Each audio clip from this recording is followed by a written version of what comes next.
toast. Right. I've just got mine.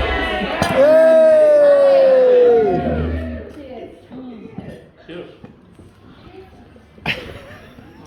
Right. I wish I could have followed.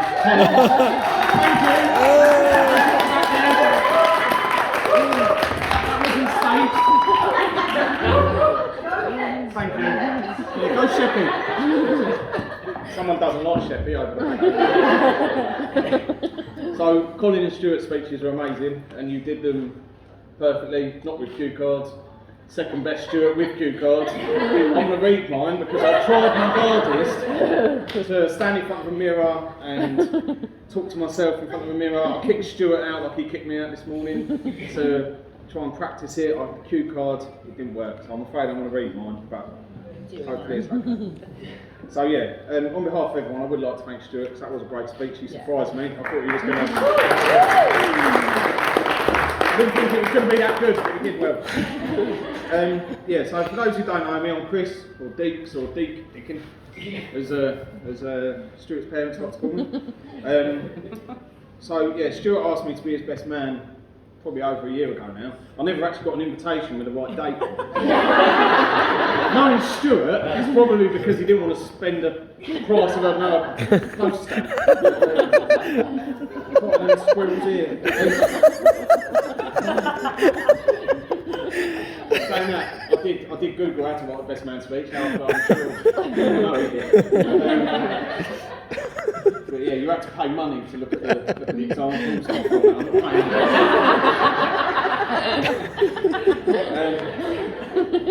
So no, this is the first time I've ever been best man at a wedding. Last time I spoke publicly at a wedding was my own, where Stuart was my best man. That was about 4 years ago. But no, I do genuinely feel really honoured to be Stuart's best man, even if I'm one of two. I've seen Fraser upset before, it's not a pretty sight, so I have to keep him happy. But I'm sure the bridesmaids weren't chosen for the same reason. I'm sure they were chosen genuinely, so no, you look lovely. Kate, you look beautiful too, of course. Not second fault. So yeah, I met Stuart when we were about 13 or 14, I suppose, at secondary school. We called him Big Mac. That's Nick. And infamous Harvey Grammar School. We went to grammar school. Hey.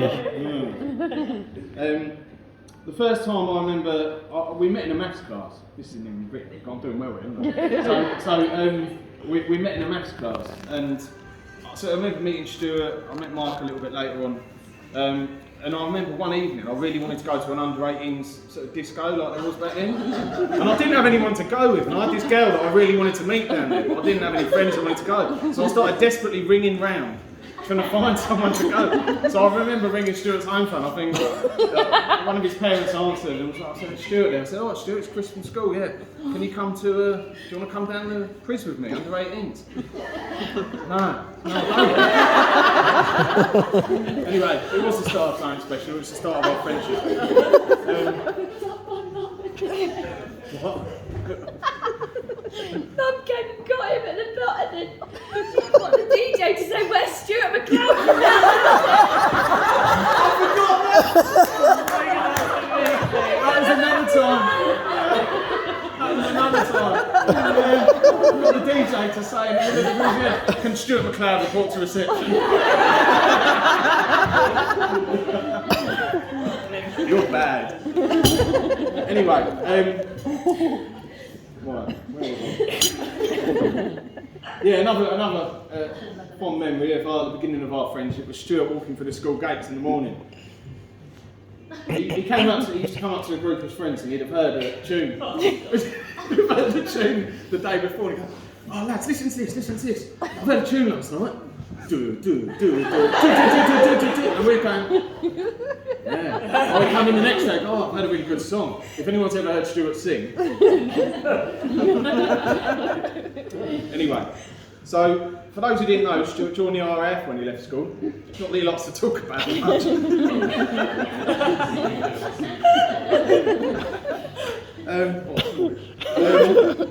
I didn't see him for a while after that, to be fair, but we did remain close friends anyway. And I'm sure he'd have loved to have continued his career in the RAF. However, in true Stuart style, he fainted while fixing a helicopter. And that was the end of his RAF career. However, he got a full medical payout. Who's laughing now? The taxpayer. Not the taxpayer, Stuart. So Stuart fainted.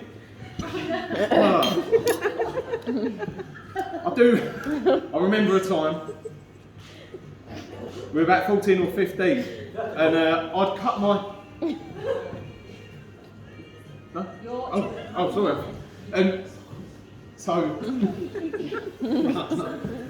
So anyway, I'd cut my hand, and I went in to see Show Stuart, and I cut my hand, like we'd been drinking or doing something silly, and I showed him, and he was like, "Oh, go into the kitchen, I'll get you something to wrap it with." So he went off into the kitchen, he didn't come out. The next thing I hear was this bang clamour. I walked into the kitchen, there's Stuart has fainted after seeing me cut myself. He's covered in saucepans and kitchen utensils. And Isla and Fraser were only little at the time, so there's me standing there, bleeding from my hand, trying to keep Isla and Fraser out from seeing their big brother covered in like kitchen utensils, making some sort of passed out. Anyway, he did come to eventually.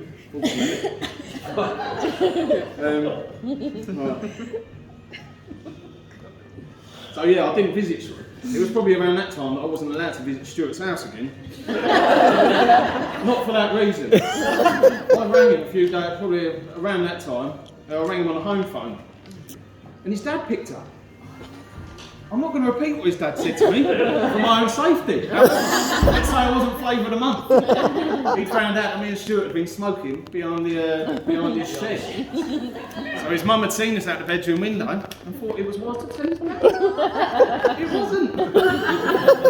However, by Stuart's 18th birthday, I think he'd forgiven me and he spent the night buying me drinks. So thank you for that. And how?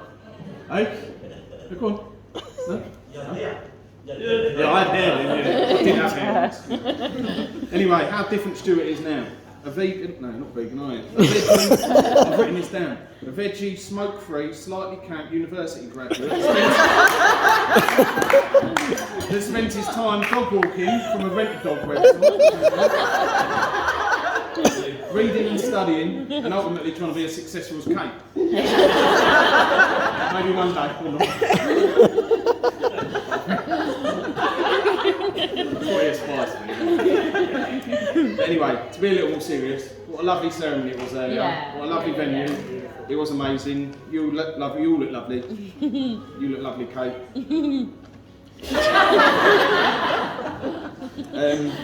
Right, hold on. Yeah, what a lovely ceremony. Kate, I remember the first time Stuart told me about you. He said he met a good-looking lawyer on Brian. No. That's the other app you used to have. He started dating her.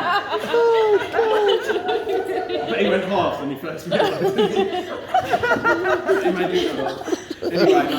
Anyway, jokes aside, no, it does sound a little bit cliche, but you do too. You both do too. What? You both seem absolutely amazing together, you really do. And I've known Stuart for a while, let's leave it there, and honestly, the way you are together, the way you look at each other, the way Stuart talks about you is like I've never seen him before, so this is genuine and this is real love, and I really do see that between you both.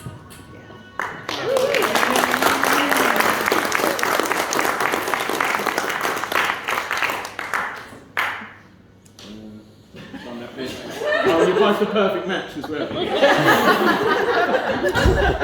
So, apparently according to Google, I'm supposed to give a bit of advice to the couple. Stuart and Kate, and Isla, and Mark, and probably Fraser. No, I'm not the best person to give relationship advice. So, this is where I was going to get Fraser to stand up and say a few words. However, he's promised me, or I've promised him rather, that I wouldn't do it. So instead, Isla's going to stand up because she's more of a man than Fraser. You said you were going to stay. You said you were going to say a few words. Come on. You did. You did say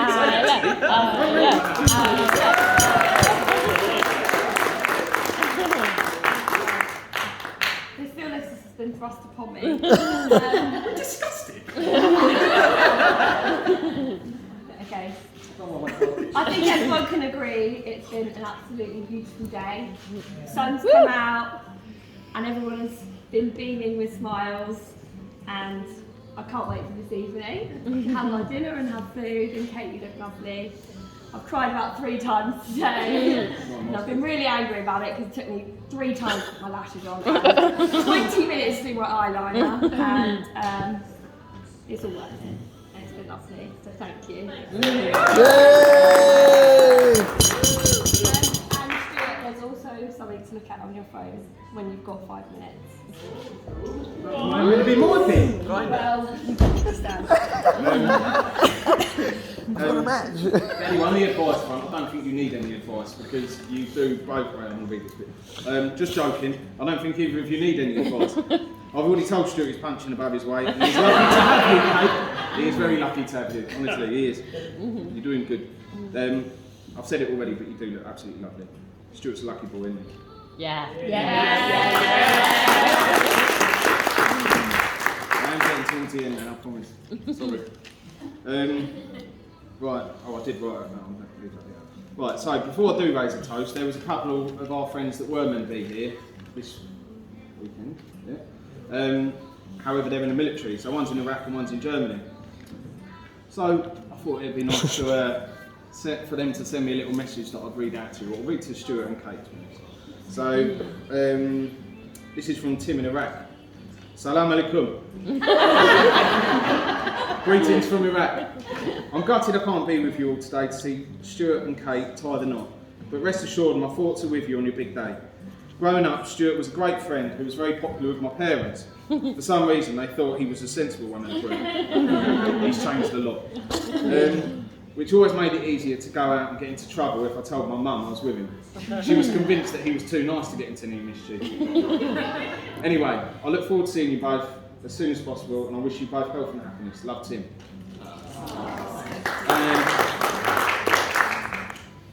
You were calling, so you continue. And from Guy in Germany, Herzlichen Glückwunsch zum Holztag aus Deutschland. I practiced that. Congratulations on your wedding day from Germany. Words cannot fully describe how truly gutted I am when I found out I've been deployed to Germany and I wouldn't be there in person to share this special day with you both. Thankfully, Chris requested that I sent him a short message that he could pass on, so I could still be part of your day. I first met Stuart when we were both starting a new chapter in our lives at the Harvard Grammar School in Folkestone, some 22 years ago. I have many stories I could share with you all, however there is not enough time and this isn't the place. I'll leave all of this in the very capable hands of Stuart's best men, Chris and Fraser. I hope for all your sakes, Stuart, they're kind. I think I have been, to be fair. Yeah. And that's what I could have said. I've only met Kate a handful of times, but it was clear from the start that Stuart and Kate shared something very special. I wish you both the very best for the future, and you start this incredible, I just messed that up, and you start this incredible journey together. I look forward to meeting the new Mr. and Mrs. McLeod in Mr. and Mrs. McLeod in the not so distant future. I'd like to take this opportunity to ask everyone to raise their glasses and toast the newlyweds. All my love, Guy, Jade and Seth. Anyway, I've been talking too long. I thought this was going to last 10 minutes. I do apologise. Yeah, as Isla said, if you check your phones in a minute, between me and Isla, we've arranged for some videos to be sent to you. I did want to get a projector. I left it too late. I'm sorry. But we've got some videos from some of your family that couldn't make it. So if you check your phones in a little while, Isla's done a good job of squishing them together.